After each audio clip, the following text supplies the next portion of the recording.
Welcome, my amazing listeners, to another episode of Lessons from Success. This week's episode hosts Karl Brown from Instyle Solar here in Brisbane. Karl and I share so much in common, down to our love for cars, our struggles to focus at a younger age, and so much more. And I really do think that shines through on this interview as we had so much fun. Now, this interview with Karl speaks about everything solar, the importance of hiring the right staff, how Karl's managed his focus, and how to learn from your failures in business. This interview is extremely detailed, and Karl is proof that hard work can make your dreams come true, regardless of what they are. And I personally look forward to seeing Instyle Solar grow nationally, as they've got a heap of growth up on the horizon. Now, don't forget to follow us on Instagram at lessonsfromsuccess_podcast and on Facebook at Lessons from Success as well. Now, I don't want to ask too much of you guys, but a rate, review and subscribe on iTunes goes an absolutely massive way to help grow the show. Anyway, that's enough from me. Let's get started. Well, thank you so much for coming on the show. We have Karl Brown here from Instyle Solar. Thank you. No worries at all. Thanks for having me, Bryn. So how you going today? Pretty good for a Friday. Yeah, not too bad. Yeah, no, it's good. Would you like to start just by telling us a little bit about yourself and both businesses that you're in? There's the marketing business and the solar business as well. Yeah, look, we started back in 2014, originally just purely doing solar. So been going just over 5 years now, grown that into, within about 2.5 years to be probably the largest in Queensland quite easily, and continued to do that ever since. The marketing side sort of came out of the existing business that we had. We realised that we'd developed a really strong team that could produce large amounts of leads. And, there's so many solar companies out there looking for them at the moment. And, it's just pretty well gone from there. And it's gone from strength to strength. Yeah, what made you get into the marketing business? That came in after the solar business, is that correct? It did, yeah. Look, we've always done things a little bit differently compared to, I guess, most of our solar competitors, in that we've always hunted down our own sales. So we've never relied on marketing for people to ring ours with either, telemarketed, bought data. Originally started door-to-door, which is not one of my proudest things, but we did door-to-door at the start. And we've always been a direct marketing business that kind of happened to do solar. So most people sort of looked at us like that.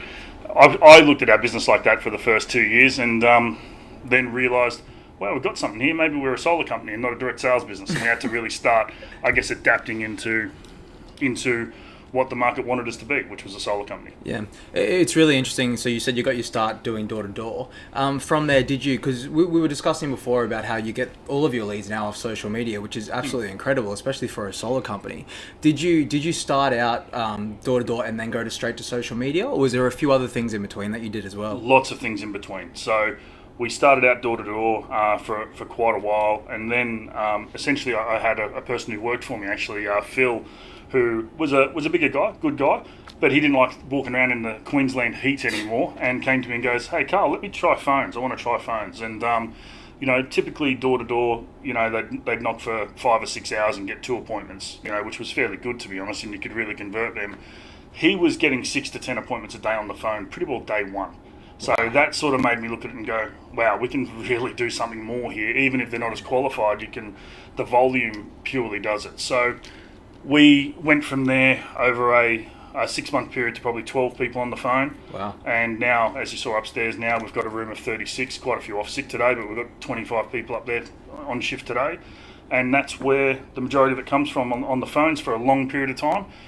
And then what we started to realise is, as markets educate, the types of leads you need, or where they come from, changes. So at the start, doors is really, I guess, cash flow positive, works really well. Cost of acquisition is quite low compared to the sale price.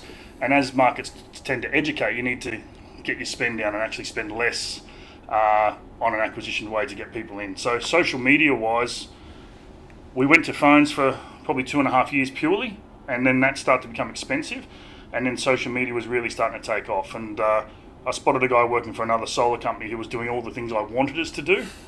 They were a much smaller business, and we brought him in, and from that we've revolutionised how Instyle works from a marketing perspective in generating all them leads, and we've also obviously set up another business purely off the back of that. He's a bit of a guru. Yeah, for sure. Was it I guess an easy transition going? You were saying onto the phones. Is it how many more was the majority of people getting a day lead wise on the phone compared to door to door? I know you spoke of the one guy, but he seemed to be a bit of a guru with phone sales. Definitely. Yeah. What was the standard sort of rate that you get? We were getting between 3 and 8 a day each person. Wow. So it was a big difference when you're, a really good average on the doors was 2 to 3. Some would get 5, but usually when you start getting high volume in any type of lead generation or marketing or sales, some aren't going to be that qualified. Yeah. But the numbers were a lot better, and the difference is that you've got, when you're doing door-to-door, you've got vans running around everywhere, you've got the risk of that, you've got all these different variables that come into being walking around a neighbourhood and knocking on people's doors, and the perception of people in the market, what they like of your company as well, so even knocking on someone's door, not many people like being disturbed at their home, so it kind of, it really can, what we found from a business point of view, even if you take away the profitability side and the fact that it was doing quite well, it really starts to consume your business because you've got a lot of other things that you've got to take care of in relation to compliance, which are a hell of a lot more stringent and door-to-door. And it just started to become, I guess, a headache rather than a good marketing channel, if that makes sense. Yeah, absolutely.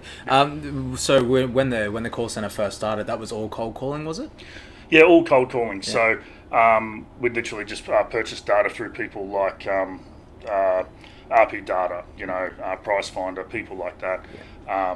Numerous different data sources, and obviously then just ring through, look for homeowner data, partner with people that did home loans and things like that. So cold calling, 100% cold calling for quite a few years, and it's realistically what's built our business because we've never waited for people to ring us.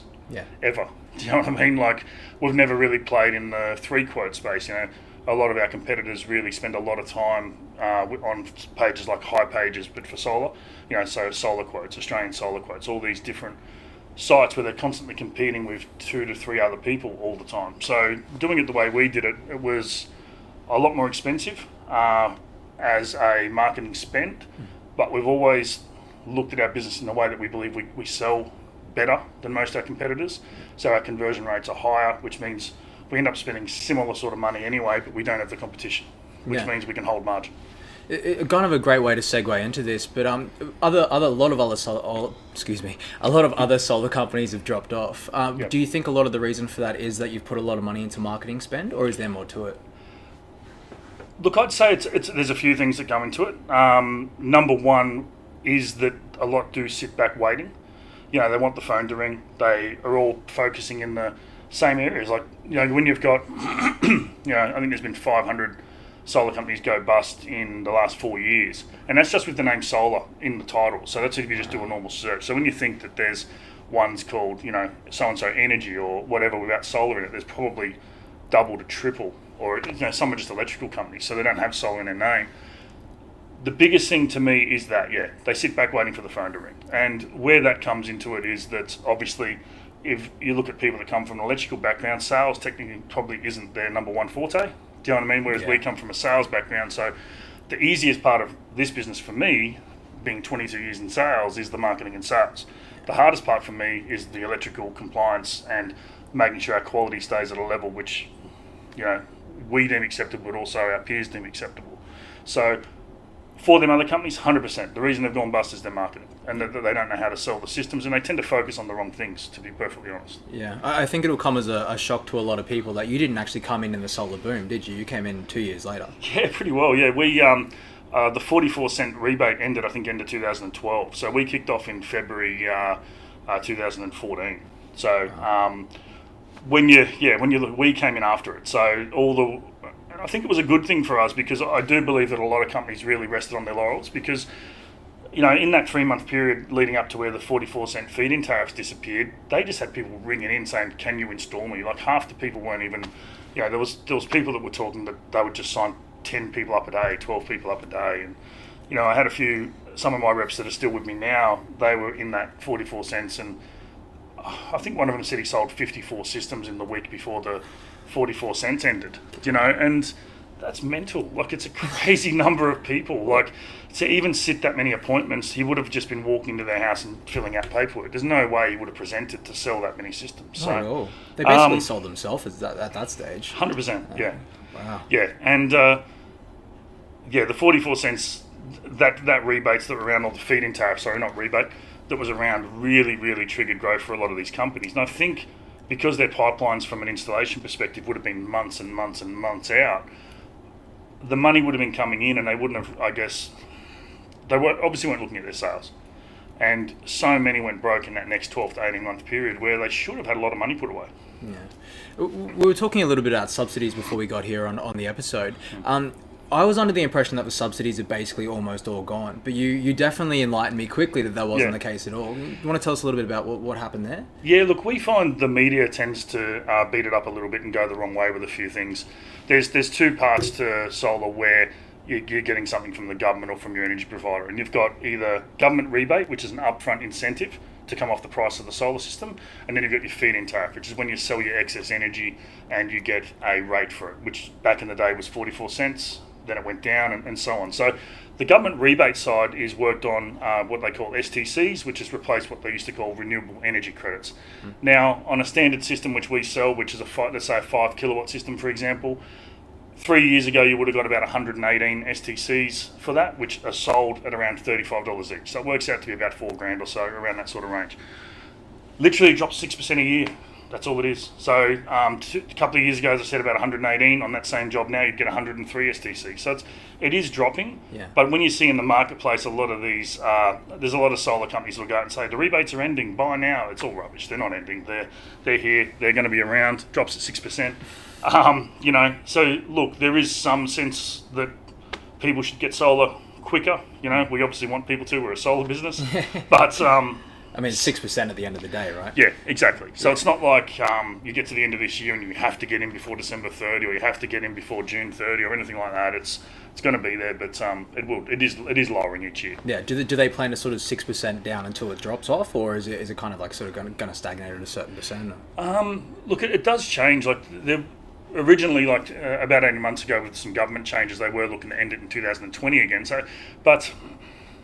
To me, the way I look at it personally is I think it'll stay. Yeah. Everyone's got their own opinions on it, but my personal opinion is the government doesn't do a hell of a lot for renewable energy in Australia when you compare it to the rest of the world. When you've got places like California, which is, almost from a residential perspective the size of Australia and the number of houses and everything, they're mandating it on all new builds now. If you look at Germany, look at all these other countries that have really taken solar on board, I don't think the government in Australia can really pull away from its investment in solar, purely down to the fact they don't really do much else. Yeah. So, that's... We get subsidies on nothing, no electric car subsidies, barely anything at all. So it's kind of, it's interesting, and I know we're blessed in terms of population to land size, land mass size, but on the same token, we've got to be seen doing something green at least, right? Well, you'd think so, yeah, and that's kind of like when, I do talk to a lot of other people that own solar companies, and when we catch up at events and so on, and I do hear a lot of stress about these things, that they're going to disappear, they're going to do this, they're going to do that. It's like, I kind of just deal with what's in front of me, like a lot of the time, if you worry about every change that could possibly happen from a government perspective, either in business or outside of business, you'd never sleep. It's like, exactly, yeah. Kind of like, what are you going to do? You just got to roll with it. Yeah, I mean, that's a great life lesson. Just worry about what's in the present moment, and bad shit happens. Kind of figure it out later on. Happens to good people, happens to bad people. So exactly right. We'll do what we can. A little bit about you now, if that's okay. Yeah. So I did read that you originally started this business with a humble $25,000 in the account. 2,500. 2,500 was it? Wow. Even more amazing, to be honest. How did you begin, and was being an entrepreneur something that you always sort of aspired to do, or? Oh, 100%. Look, I've always tried to. I've never really fit in working anywhere, if that makes sense. Not for long periods of time, anyway. So I think pretty well about every job I've ever had where I've gone and worked for someone else, and I'm good there for a little while. But then I sit there and I'm like, we could do this better, or we could do it differently, or a bit of both, or vice versa. And I'm not saying that every single time I've worked in these places I've been right. Do you know what I mean? I probably haven't. But I guess when you're in your 20s and you're working in large corporates and you're in there and you're saying, hey guys, we should do this completely differently to the way you've done it for the last 25 years, people don't listen to you, and I can kind of understand that to an extent. I do think that's changing a lot though. I have noticed over probably the last 10 years that a lot of younger people are getting more opportunity, and I do feel that I think it's probably the generation that's in that middle management, upper management level now is more open to change. Yeah. And yeah, look, I've had a few businesses over the years. When I was really young, I had multiple Vodafone stores that I owned. I've had a few things work, which I've made money from. I had others that didn't. Do you know what I mean? but yeah, it's always been something I've always had to try and do something different or do it myself, and it's a lot of it is that fitting in. Do you attribute a lot of the success to the original businesses that you had, just in terms of what you would have learned through that process? Or? Oh, 100%, definitely. You know, the biggest thing I learned from my previous company, which was a gaming business, you know, I was probably one of the few people who pioneered esports in this country really early on in the day. So, oh, wow. You know, we brought a lot of the big brands to Australia, and also used to run the World Cyber Games and the Esports World Cup and things like that in Australia. And what I learned in that business is that we brought investors on too early. And sometimes when you bring on investors in replacement of sales, it's hard to build a business because you lose. What we lost was our uniqueness. We lost our path, you know, because investors want you to go a certain way when, you know, the real build around that business was community engagement. It wasn't necessarily sales. Community engagement drove sales. And if you look at big companies now that have been able to do that, you know, people like, never met the guys, but I really look up to them as the guys from Vino Mofo. Do you know what I mean? Like, they built a tribe of people that loved wine, you know. I'm one of them, you know. I love the wine. Their wine, the quality of their wine's incredible. But what's really driven people there is the fact that is the community around it. And that's what we were trying to build back then in that previous business. And I think you got to... My biggest lesson there was, bringing in investors didn't work for me in that particular instance. Yeah, well, I mean, as you said earlier, it kind of takes away that freedom that you loved having and why you started the business in the first place, right? When you get too many investors on early. Yeah, 100%. It does. And it replaces sales. People try to replace sales with money sometimes, and you know the best way to make money is through sales. Yeah, exactly. You know, and sometimes it's better to build slow without the investment. Not every time. You know, there's a lot of companies that go and get mass investment and do nothing with it. You know what I mean? Of course. And vice versa. But, you know, in this business, the biggest lesson I learned from the previous ones is, you know, we had people throwing millions at us 6 months in to invest, and we knocked back every single offer of investment. And we've never had a single piece of investment in this business at all. Yeah. It's all been bootstrapped. That's amazing. So if you could you walk us through? So you had 2,500 in the account. How did you actually go about starting this business? How was solar something that you chose? Where did this whole idea come from? Well, look, we myself and Jonah, my business partner, we met at a previous solar company, and we essentially helped them set up their Brisbane operation for them. And you know, we did quite well, but it wasn't enough. You know, we weren't doing it. We could see that we could do it a hell of a lot better. And probably different too. You know, it wasn't like we left there and copied everything they did and, you know, just built another business. We didn't really like the direction it was kind of going in. And so solar came from where we used to work. Me and Jonah, my business partner, worked at a previous company. But the way we kind of bootstrapped it was, I went to one of the largest solar companies in the country at the time, and went to them and said, "Hey, look, I'm really good at selling this stuff. I'm not really good at doing the middle compliance, the installation. I had no network or no connections in any of that side of the business." And they said, "Look, if you give me a wholesale rate, we'll go out, we'll sell the product, you guys do all the back end and we'll just sell." And essentially we did that for around 6 months with them. We were doing really, really well at it. But I did realise at that point how much money they were making out of us for not really doing anything, you know.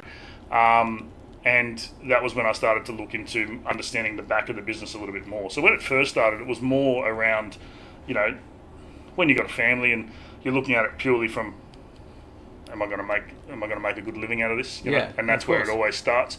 But it didn't take long until we were probably 3 to 6 months in, and we're like, all right, we've got a pretty good opportunity here, and you know, start to really understand the back end of the way solar worked, and you know, the different types of compliance, all the process, which we didn't understand working for the other company because we purely sold. That was all we did. Speaking, I guess, excuse me if this is a little bit of a silly question, but I know, I'm nearly positive all solar doesn't come the same. Can you tell me about the products that you sell compared to let's just say a cheaper competitor's products? I noticed as soon as we walked out back, you know, all your products are made in Europe and Canada. Is that correct? Yeah, they're called Q cells, so they're engineered in Germany. However, Q cells used to be purely a German-based panel. However, they do make it now in China, Malaysia, and Korea. Yeah, but it's still got that backing. Got that backing, and Canadian solar, although it says it is actually made in China, but once again, it's where the engineering comes from. But no, we do try to stick to pretty good quality brands. So if you look at where they come from, you know, arguably Canadian Q cells would be a top 3, top 4 branded panel. If you look at the awards, they've won more awards than pretty well any other solar company on the planet. Yeah. And Canadian Solar, for our point of view, is not far behind that. Like they're a really good quality panel. But the reason, like, we've kind of chosen them for what we do is some companies will come into the country, sell a heap of panels, not be able to handle the climate or the environment of Australia and just disappear. Q-cells have had issues in the past, but they fixed them.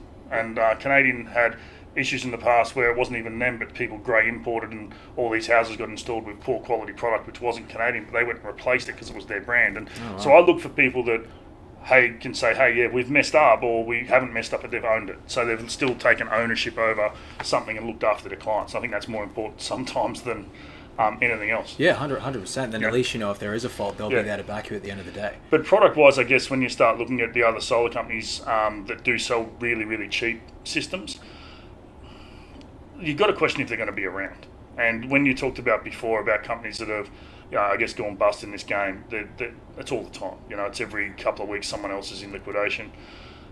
The simple thing is that it's not sustainable. People own houses. We're installing on houses anywhere between $200,000 to $2 million on a daily basis.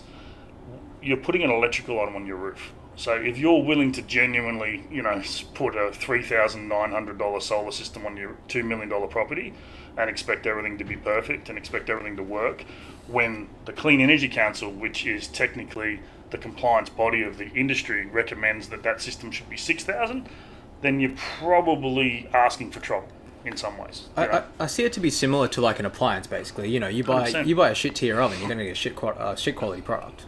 So that's exactly right, and that's one of the things we say. Like, we're putting an electrical item on your roof. So you've got to start really thinking about your warranties. So if you want to go with that $3,900 system that you're seeing on television, which is going to be made by a panel that no one's ever heard of, with backing that no one's ever heard of, you really want to be able to speak some seriously good Mandarin, because you're not going to be dealing with anyone in Australia. And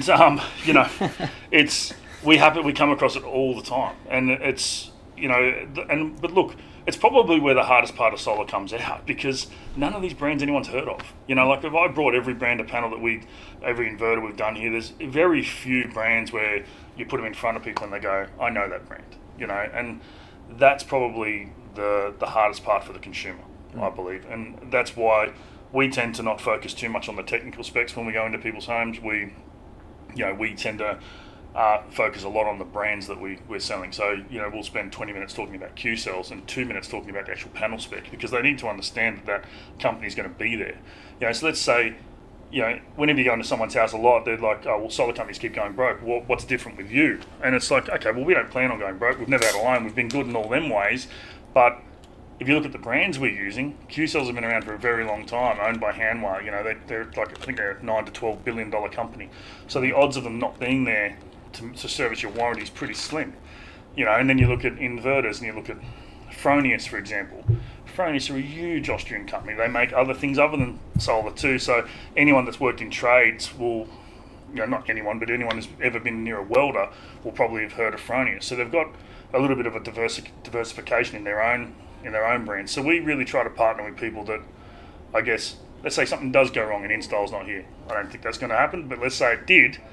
These brands are still there, and they're going to be able to look after our clients, and that's the thing. And it's not like we're planning not to be here or anything. It's more that customers have been burnt that many times in this industry that you need to be able to put that forward to them. Yeah, for sure. And I mean, at the end of the day, it's it's very, very unlikely it's going to happen. But at the end of the day, you've got that backing there for people if something did go wrong. 100%. Yeah. Speaking a little bit more about, I guess, the entrepreneurial background, did you, if you could go back to your 21-year-old self, let's say, what would you say to yourself, or is there anything that you would have changed along your career journey? Yeah, look, when I was younger, it was focus for me.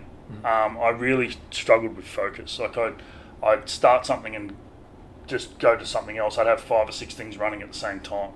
And I look back at that and I think, some people do work that way. And I think it was probably me trying to find what I was good at, but that's the biggest thing. The biggest thing for me has always been focus. Like when I found solar, I knew that I could do it. You know what I mean? And I think some of that's probably maturity as well. My wife would tell you it probably took me till I was 30 to mature properly. But I do genuinely for me, 110% it was focusing on something and seeing it the whole way through, and not getting to a point where sometimes business is hard. I think some people fall into it and it's easy, and they've had it easy, but it's not easy. Entrepreneurship isn't easy. You get a lot of these people online these days glorifying it and standing in front of their Lamborghinis and going, making out that it's simple, but it's not. Like you do put the hours in. There's a lot of hours to build a business like this. That's why you have so many coaching courses and so little actual success, I guess, in my generation.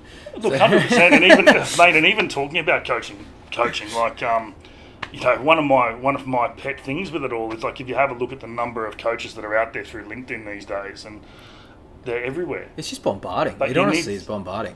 But to me, and it's the biggest thing I can say about that is coaching's great, but at least you've got to walk the walk, in my opinion, especially in business. Like, I even wrote a thing on LinkedIn about this probably 3 months ago, and in different things like in sport, for example, and I'll use NRL as an example, which has been in the news a lot lately. It's probably not the best sport to be talking about, but you can have people like Phil Gould, Wayne Bennett, Craig Bellamy, who are average players or good players, and they can be superstar coaches, right? I think business is different. I don't think you can be. I think business, you've got to have been able to walk the walk, had everything on the line, had your all-in moments, and understood it. Because when you build a decent-sized business, you have a few all-in moments. You know what I mean? Where you've got to take risks, and I think it's easier for people to risk when it's not their money. If that makes sense. Absolutely. I mean, this is why so many people work in corporate versus doing their own thing, because it is easier. Yeah. And I do see there's tons of coaches out there now, and I personally don't get it. And it's because of a lot of the gurus that are around saying it, but there's probably 5 people in Australia that I'd want to mentor me. There's probably more, but I probably haven't met them because not everyone comes out to the limelight. But the ones that are in the limelight, there's going to be, they've got to have walked the walk. Yeah, 100%. Yeah, I guess going from that, and you attributing a lot of the focus that you build over time to maturity. Do you think is there any other way that you sort of cultivated that focus, going from sort of jumping around to everything and then sort of bringing it in? Not sure, actually. I ask this selfishly because one of my big problems as well is focus, and I feel definitely compared to when I was 21 years old, my focus was bloody left, right, center, everywhere. Whereas now it is, I'm 26 now, and as time goes on, it is getting a lot more like tunnel. Yeah. But there's still definitely a long way to go for myself, anyway. So I think to give a bit of context around that, when starting this business, is that I was working for a large corporate in the mining recruitment type industry, and to be honest with you, I hated the job. I really disliked it. I kind of never really liked it, but it was brought money and food on the table for my wife and kids, and I made the decision to get out of that game. And when I made that decision, I remember talking to my wife, and it was, I'm never ever going to go back to that corporate lifestyle. And I took a bit of time off, and I was looking through, and when I said I went and worked for a mate of mine that he owned a solar company, that's where I went out, and commission only sales role. And at the time, and my wife's like, "What are you doing?" I said, "Well, all sales is commission only. I've been in sales years. I wasn't concerned by it in any way, shape, or form." But the bigger thing with it is that while I was in the training for that, which is where I met my business partner Jonah, I was being offered quite large roles. So I'm getting these job offers coming through and offering me, well over 100,000 a year in different positions and all that, and I'm knocking them back to do a commission only sales role. So my wife's, obviously the pressure coming back from there was a bit weird. And then 8 months into working for that company, I'm saying we're on holidays at Coolum, and I'm saying to my wife, I'm going to start my own solar company. I think I'm ready. I'm going to do this. And at the same time that I'm saying I'm leaving my commission only sales role to start my own solar company, that same company's come back again, offered me more money to go and be their corporate sales manager. And I just think I knew.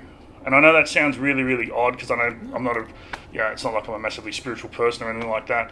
But in this particular instance with solar, I knew I'd found the right thing. I knew I could do it better. Like, I had absolute certainty, and I think that comes with maturity. I was able to probably think clearer, understand where I was going, knew what I could do, not guess. When you're younger, I tend to think you can take more risks due to,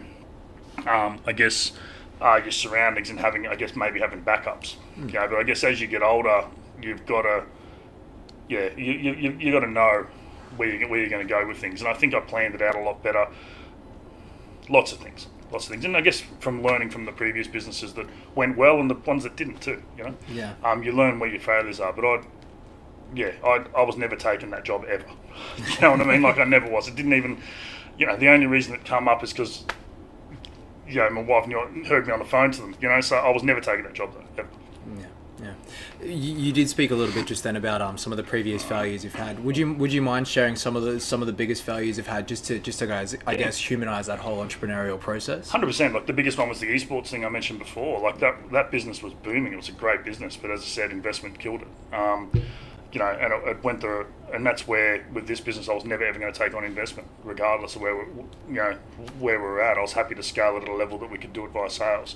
Some people look at that as silly because we could have got to where we got to a hell of a lot quicker. But on the other hand, we've never had to give anything up. We've been able to do it our own way. I haven't had to go into boring meetings on meetings on meetings about meetings just to have a meeting. And that's what you do. That's what you do with investors. A lot of the time, and they want to. A lot of investors are really good business people, but a lot don't get engrossed enough in your business to understand it as well. And that's the biggest thing for me. You've got to know where you're going, have your identity, have your brand identity, and not be willing to shirk on that, I guess.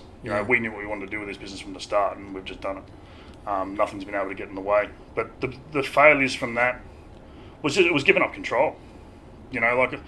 They weren't engrossed in the brand. They didn't understand what I was trying to do with that business. They were purely money focused, and being purely money focused, they just didn't get it. They didn't get where it was going to go. But I guess aligning with the right people is probably the biggest thing with that. If you're going to bring on an investor, don't just say yes because they've got the money. Yeah. Make sure they understand the vision. Yeah. And if they don't, find another one. How exactly did investment kill the business? What was, I guess, a bit of a brief overview as to what happened and the collapse? Oh look, I just we grew too fast, and I gave up too much equity, and it gave them too much control over the direction of the business. And when I say too much equity, I got down to a point where I had like 30% of the business, and in hindsight, just handled it wrong. That was probably my immaturity in business, not in life, but my immaturity in business. Just trusted too many people that were around me, and it just didn't work out. Yeah, it's a good lesson to learn. 100%, especially early. Yeah. Better to learn it from that than Instyle or something. Definitely. Yeah. But and before that, we had good businesses, and I've always been doing something. So. Yeah. Has there been any I guess significant milestones for Instyle with failure or anything like that, or has it all just kind of been achievement since coming into it? Look, we've always grown extremely fast. Like if I give some, happy to share some numbers around sort of where we've gone. But we started in, as I said, February 2014. The majority of that 5 months or that financial year, I was pretty well working with myself. Jonah was sponsored by the previous company we were at, so he was stuck there for a fair bit of that. But we did 600,000 in sales in that period of time, which was pretty well just me out selling. Wow. The next year we did 4.5 million in sales. The year after that we did 13, mid-13s. Then we did 19. Last year we did just under 27, and this year I think we're already at 25. Wow. So we're probably going to reach around 40 to 42 million in turnover this year. Wow, that's incredible. And as I said, that's with no loans, no anything. Yeah. That's literally working in 9% of the postcodes of Australia, which we plan to be in a good chunk of them by the end of this calendar year. Yeah. So is that the next step for expansion? Are you looking to expand further out into different states? Or? Big time, yeah. The only thing stopping us back isn't sales. Sales.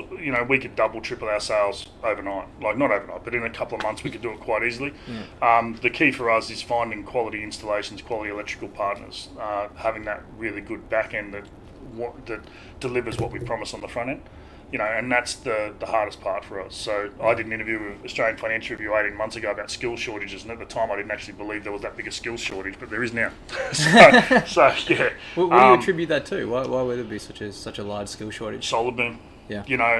There is a boom in solar at the moment. A lot of it is commercial, especially in the other states. In Southeast Queensland we're fine. We've got a really large team of people.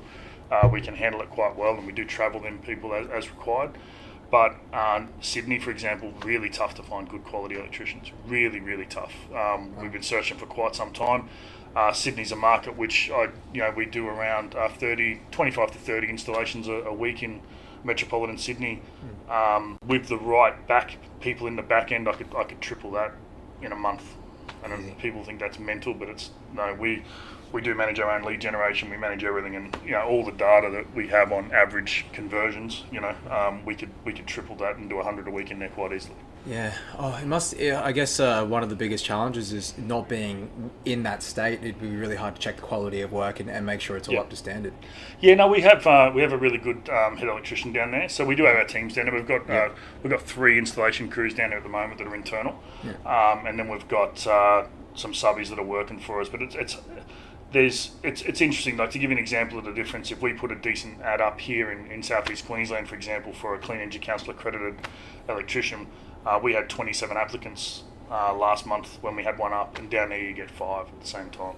Yeah. So it's and that's with adding quite a large, significant dollar value on the hourly rate, quite higher than what you would normally pay. So it's really, really hard to find people. So anyone listening, if your business fails, go down to be an electrician in Sydney and be good at it. 100%. Give us a call and we'll sort something out. We'll get it done. Definitely.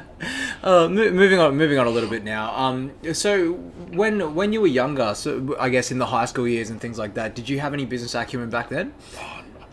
No business acumen that was legal. I wasn't. I was a terrible teenager. My parents would tell you I was horrible. I was a terrible. I was always in trouble, always doing the wrong thing. School wise, I think my last report card I got, I think it was 3 E's, 2 D's, and a C, and then 1 A, which was maths. So I was one of the top percentiles in maths, but I was hopeless at pretty well everything else other than sport. So I got A's for sport, and everything else I just had no interest in it.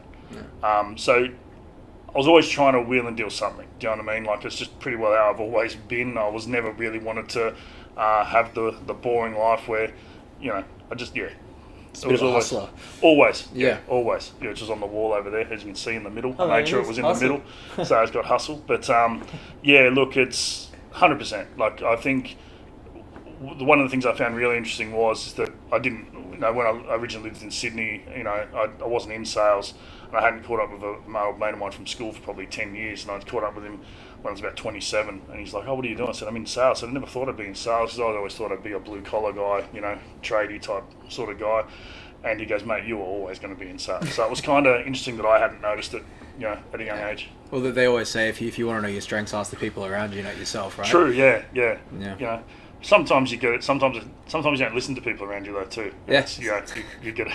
And that's probably what I learned there. I feel like we have very similar personalities. In terms of school, I actually quit in grade 11 just because I was too busy playing computer games. I was an absolute awful kid, and it just wasn't for me at the end of the day. I got 2 weeks into year 11, did the same thing. So pretty well 2 weeks in. I think I only went back because my girlfriend at the time wanted me to, and then I realised that I didn't want the girlfriend or the school, so I got out of there. So got rid of both of them. At the same time. But no, it was just one of them things. Like year 11, it wasn't.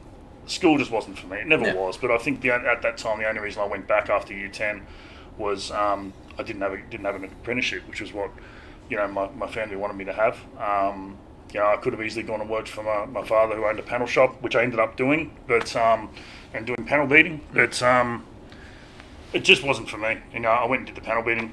Wasn't for me either. It was just a matter of finding the right thing. Yeah. And what it happened to be honest with you, I looked in the paper, which is how people used to find jobs for anyone that's a millennial. We used to look in a newspaper, and it said no experience necessary, $900 a week. Which back then, a tradesman panel beater would earn, $450 working a Saturday as well. So it wasn't much money, so $900 a week. I was like, oh, what's this? And went to an interview, and it was door-to-door for Optus. And at the time, I've just gone, "Man, I don't want this job." And he goes, "Well, come in and do the training." I'm like, "If you pay me for the training, I'll come in, otherwise I've got no interest." And they paid me for the training, which they didn't normally do back then. So he must have saw something that I didn't know, and killed it from day dot. Just loved it. Like, it was door to door. I think I sold 12 houses on my first day. Wow. Made $600. Topped, back then you go out in a big Tarago, you know what I mean? But you used to wear a suit door knocking back then too. So, but I topped the van day one, and I was like, okay, maybe I'm good at this, and that's where pretty well where sales came from. Yeah, that's awesome. I guess speaking to some of the younger, not necessarily in age, but some of the younger in business sense listeners here, do you have any lessons for them that you'd like to share, or just main things that you attribute to your success today? Look, perseverance is the key. As I said, we've had a lot of failures, and some of them are failures which you have really early on, which no one else even notices. Do you know what I mean? Like, there's things that you might think are good, and you do a little bit of research in and go, "Oh, that's not going to work." And look, perseverance is the number one thing, and focus. Don't give up too early, which is the same as perseverance. But you know, they're the key things I've sort of learned over the last 20 years. And just because someone tells you you're wrong doesn't mean you are. Yeah. You know, like the number of people that didn't think this business would get off the ground was incredible at the time. Even friends that are still good friends now, you know. And I'm not saying don't listen to other people's advice, but make sure that they've got the backing for that advice to actually make sense. Yeah. You know, and that comes back to that coaching thing before too. You know, you're not going to take advice from someone about where your business is going if they've never necessarily been in a business that's or grown a business, or, you know, you're going to have a lot of family members try and tell you not to do things, or that it's too hard. You know, I come from southwest Sydney, a blue collar family from Campbelltown. Do you know what I mean? Like, most people don't expect people from Campbelltown to be able to build a business like this or be successful. They expect you to be in the same spot as you were. And yeah, that's the biggest thing that I kind of learned. If you set your goals and they're proper goals that are achievable, then you can do it. Yeah, it's not like people are trying to hold you down either. It's just, you know, they just have an expectation of who you are and who you should be, and that's that. Exactly. I'm meant to be a panel leader. You know, that's what my family wanted me to be. Yeah. You know, but and stuff from looking at you now. You know, and it's you know, there's nothing wrong with being that person if that's what you want to be. But it was never my dream. So why should you got to live your own dream, not someone else's? And you know, I do feel that. You know, sometimes even as a parent myself, you can kind of limit your kids in your own mind rather than actually allowing them to be what they want to be. You know, and it's difficult for everybody. We all do it. I think most parents at some point have limited what they think their kids' achievements are ever going to be. Of course. You know, well, I mean, if they're limiting their own achievements, why would they not limit their kids' achievements? Right? 100%. That's the thing. You know, and I guess it's just being able to open up to that and understand it, and you know, I guess not stereotype from where you're coming from, where you are. And the biggest thing for me, to be perfectly honest with you, and it took me a long time, was to genuinely believe in myself that I was actually good at what we were doing. You know, and I think when you finally get to that point where you sit back and go, maybe I'm actually good at this. Do you know what I mean? And yeah, I think that's a good moment when you have that. And from a non-sales perspective, I think I probably only had that mid last year. Wow. And when I say that, I'm talking from I guess from a management leadership perspective, running a large business. You know, we employ nearly 100 people here. Getting into doing these entrepreneur awards and doing these things, the first ones I went to, I probably didn't feel like I should be there. If that makes any sense. They call it imposter syndrome, I think. Yeah, like I remember going to the first one, and which we ended up winning and winning our category. I didn't think we had a hope. I was just going for a drink, like, to be perfectly honest. And you won it and thought, okay, that's pretty cool. But I think I don't think we realised what we built. And me and Jonah had this chat the other day, and Ben as well, they're my business partners. We didn't realise what we'd built, and probably took us until middle last year when we started looking at the numbers going, we've actually done something pretty good here in a very short period of time. Yeah. And I think it's when you develop that confidence in what you've done, and then you can actually start taking your business to the next level when you realise what you've actually achieved. Yeah. I feel like a lot of, not to take anything away from you, of course, a lot of the success has definitely come from who you've hired. You've said you've got a really strong team behind you. Yeah. How did you originally sort of grow that skill of being able to hire the right people? Because I see it time and time again that people just get, especially in jobs like call centers and marketing and those sorts of things, just crap run through the ranks. Look, it's really hard because sometimes you even lose your own message, you know. But I think I've been able to sell the vision quite well to the people at the start on what we wanted to achieve, you know. And the biggest thing with that is I had a good crew of people who believed really early. You know, and when you have them, you know, like Jonah, as I said, we worked at another company together. I met him in solar training, you know what I mean? And we got along really well. But he's never questioned my authenticity. He's never questioned whether I'd do the right thing by him. You know, he's had 100% trust in me from day dot and believed that we would do what we were going to do. Do you know what I mean? Even when sometimes I'm probably standing there saying, we're going to do this, thinking, you know, hopefully we do. You know, sometimes as you know, when you're in a startup mode, not everything that you say is actually going to genuinely happen. You know what I mean? Like, you're aiming for it, but you've still got to be able to portray that vision and a pathway on how we're going to get there. And look, Jonah's never wavered in that. So he's been in my, he's basically the sales director of the company, you know. Hardest thing for me to ever give up was sales, to hand off it over to someone else, because it's all I've really ever done. But he's fully believed. And he's able to share that vision with his team that fully believe, you know what I mean? And that's happened with there. On the installation side, Ben, he's been able to do the same thing. You know, he's fully believed that we're going to be the number one solar company in Queensland.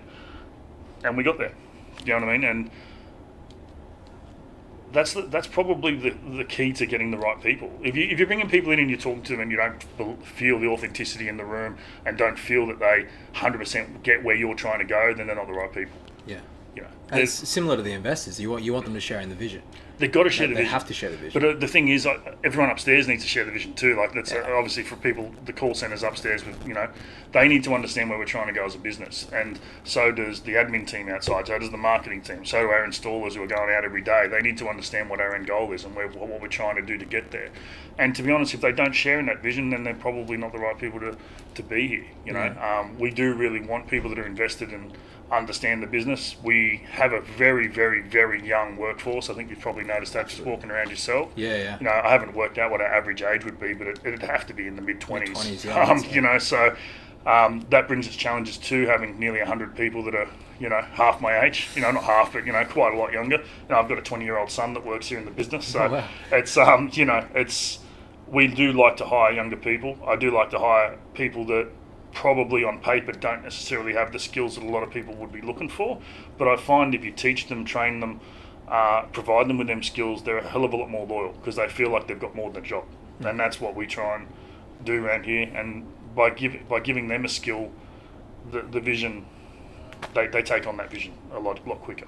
Yeah, no, I definitely upon reading heaps and heaps of stuff about what keeps, I guess, my generation within a company, a lot of it is to do with training. A lot of it is to do with feeling like you're valued and progression as well.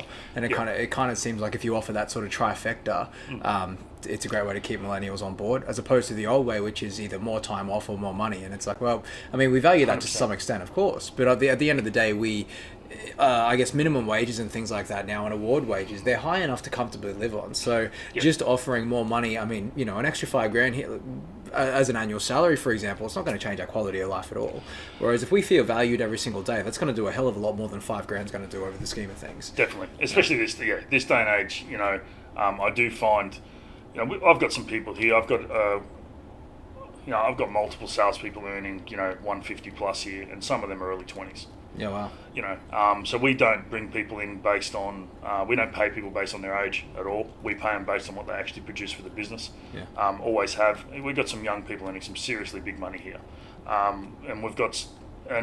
But you know what? They work hard for it, and that's the sort of culture that you have here. There's no limitations on, anyone that's on the sales marketing side of the business has, major bonuses they can always achieve at any given point. So it's, we do try to share it around, but we do try to bring people through. Some of our guys that are in sales, earning that sort of money started on the phones booking appointments.